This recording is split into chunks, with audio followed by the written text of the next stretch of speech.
দর্শক, ঢাকা পোস্টে আপনাদেরকে স্বাগত জানাচ্ছি। সিলেট থেকে আমি মাসুদ আহমদ রনি। আমি এই মুহূর্তে রয়েছি সিলেটের দক্ষিণ সুরমা উপজেলার শিলাব ইউনিয়নে, এবং যে জায়গাটিতে আছি সেটি হচ্ছে বাংলাদেশ জাতীয়তাবাদী দল বিএনপির চেয়ারম্যান তারেক রহমানের শ্বশুরবাড়ি, তার স্ত্রী জুবাইদা রহমানের বাবার বাড়ি। এই জায়গায় আজকে তারেক রহমান আসার কথা রয়েছে আজকে রাতে। আপনাদেরকে জানিয়ে দিতে চাই, তারেক রহমান আজকে সন্ধ্যার পর বাংলাদেশ বিমানের একটি ফ্লাইটে করে তিনি ঢাকা থেকে সিলেটের উদ্দেশ্যে রওনা হবেন, এবং তারকে বহনকারী বিমানটি রাত 8:15টায় সিলেটে আসার কথা রয়েছে। এরপরেই তিনি শাহজালালের মাজার জিয়ারত করবেন, এবং সেখান থেকে মাজার জিয়ারত শেষ করে তিনি শাহপরানের মাজার জিয়ারত করবেন। তারপরেই এই জায়গায় যে রহমত মঞ্জিল শিলাম ইউনিয়নে অবস্থিত, এই জায়গায় আসবেন, এবং এখানে সাবেক প্রধানমন্ত্রী বেগম খালেদা জিয়ার রুহের মাগফিরাত কামনা করে একটি দোয়া মাহফিল হবে এবং সিন্নি বিতরণ হবে।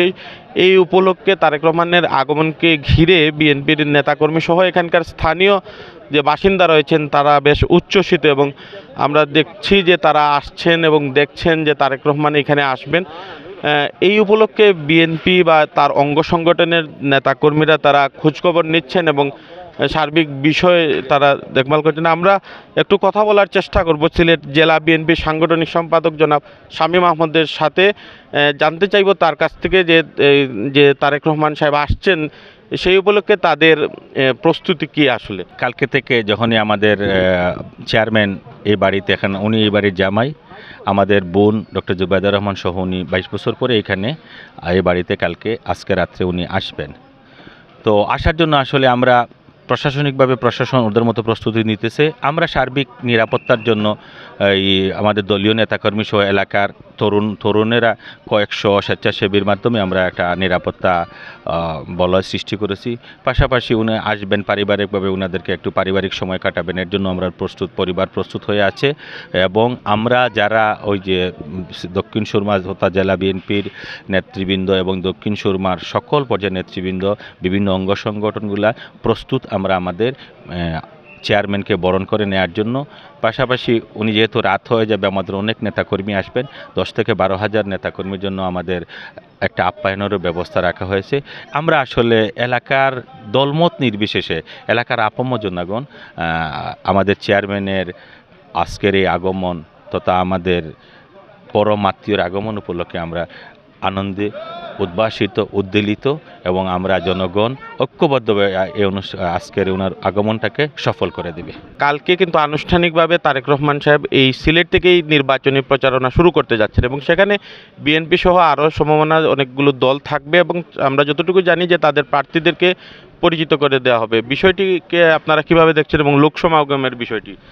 আসলে আগামীকালকে যে ঐতিহাসিক আলিয়া মাদ্রাসা মাঠে বিএনপির চেয়ারম্যান জননেতা জনাব তারেক রহমান সাহেব যে জনসভায় বক্তৃতা দিবেন, এর জন্য সিলেট জেলা এবং মহানগর বিএনপি সম্পূর্ণভাবে প্রস্তুত। আগামীকালকে 2টা জেলার সুনামগঞ্জ এবং সিলেটের প্রার্থীদেরকে আলিয়া মাদ্রাসা মাঠে উনি পরিচয় করে দেবেন।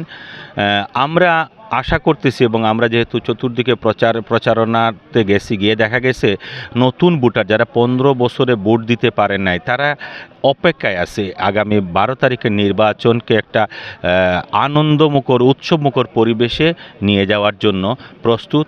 এবং যেহেতু আপনারা দেখেছেন অতীতে আমাদের সাবেক প্রধানমন্ত্রী, বিএনপি সাবেক চেয়ারপারসন মরহুম বেগম খালেদা জিয়া সবসময় নির্বাচনী প্রচার অভিযান সিলেট আলিয়া মাদ্রাসা থেকে শুরু করতেছেন, এবং আমাদের বর্তমান চেয়ারম্যান উনি কিন্তু এই ধারাবাহিকতা রক্ষা করে সিলেটের পবিত্র ভূমি থেকে শাহজালাল রাদিয়াল্লাহু আনহুর মাজার এবং শাহপরান রাদিয়াল্লাহু আনহুর মাজার জিয়ারতের মাধ্যমে শুরু করবেন। আমরা আশা করতেছি কালকের জনসভাটা একটি ঐতিহাসিক জনসভা হবে, এবং এটা কালকে শুধু আলিয়া মাদ্রাসা মাঠ কেন, সমস্ত সিলেটে বিএনপি এবং সিলেটের আপম্য জনতার সমাগমে সমস্ত অলিগলি পর্যন্ত ভরে যাবে, এবং এটা ঐতিহাসিক জনসভা হবে। এই জনসভার মাধ্যমে আগামী 12 ফেব্রুয়ারির নির্বাচনের একটি ঢেউ সমস্ত বাংলাদেশে উঠবে, এটা আমরা আশাবাদী। এবং কালকের জনসভায় সফল করার জন্য বিএনপির প্রত্যেকটি তৃণমূলের নেতাকর্মী সহ আমাদের সিলেটের কেন্দ্রীয় নেতৃবৃন্দ সবাই রাত দিন কাজ করতেছেন, এবং এটা সফলভাবে সম্পন্ন হবে ইনশাআল্লাহ। যেমনটি বলছিলেন সিলেট জেলা বিএনপির সাংগঠনিক সম্পাদক শামীম আহমদ, তিনি জানিয়েছিলেন যে তারেক রহমানের এই আগমনকে ঘিরে আসলে নেতাকর্মীরা উচ্ছ্বসিত, এবং কাল থেকেই কিন্তু বিএনপির তাদের নির্বাচনী যে প্রচার অভিযান আছে সেটি শুরু হবে।